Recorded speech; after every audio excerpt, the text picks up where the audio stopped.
Halo teman-teman semua, perkenalkan nama saya Francisco Ronaldo Manalu, NIM 16030138, mahasiswa Agroteknologi Fakultas Pertanian Universitas Sumatera Utara. Dalam kesempatan kali ini, saya akan menjelaskan dalam rangkuman video materi mata kuliah dasar ilmu tanah, yaitu biologi tanah.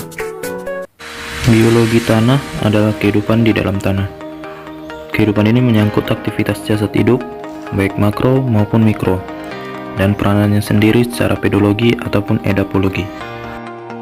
Pedologi sendiri merupakan ilmu tentang pembentukan tanah, sementara edapologi adalah ilmu tentang tanah sebagai media tumbuh tanaman. Salah satu faktor yang paling aktif dalam mempengaruhi proses membentuk tanah adalah mikro dan makroorganisme. Aktivitas makro dan mikro ini akan menjadikan tanah berkembang. Aktivitas mikro dan makroorganisme dapat mempengaruhi pertumbuhan tanaman. Bagaimana caranya?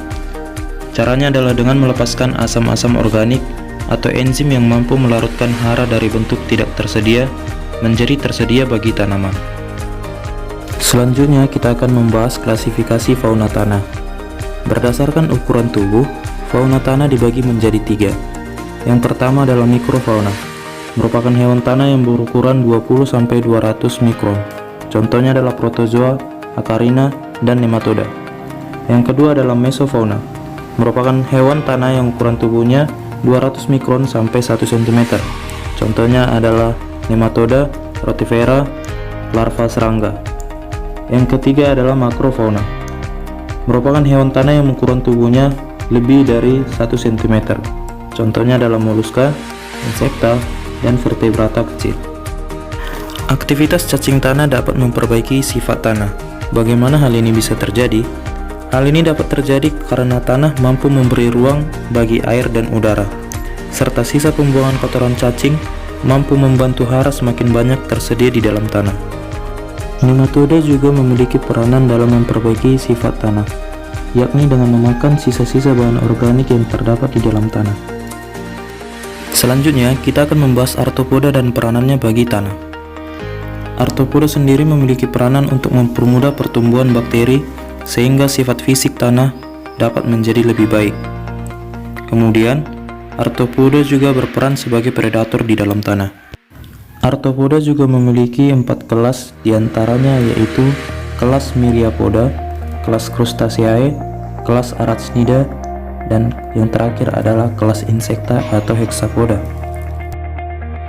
Di bagian akhir ini kita akan membahas mikroorganisme yang berperan sebagai perombak di dalam tanah.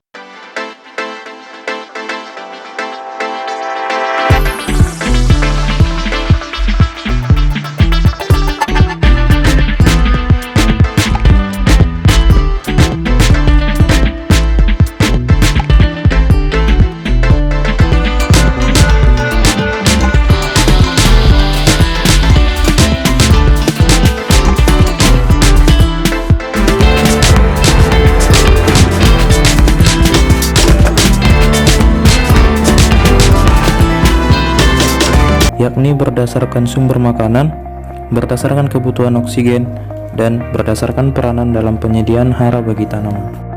Demikianlah video rangkuman yang bisa saya buat. Sekian dan terima kasih.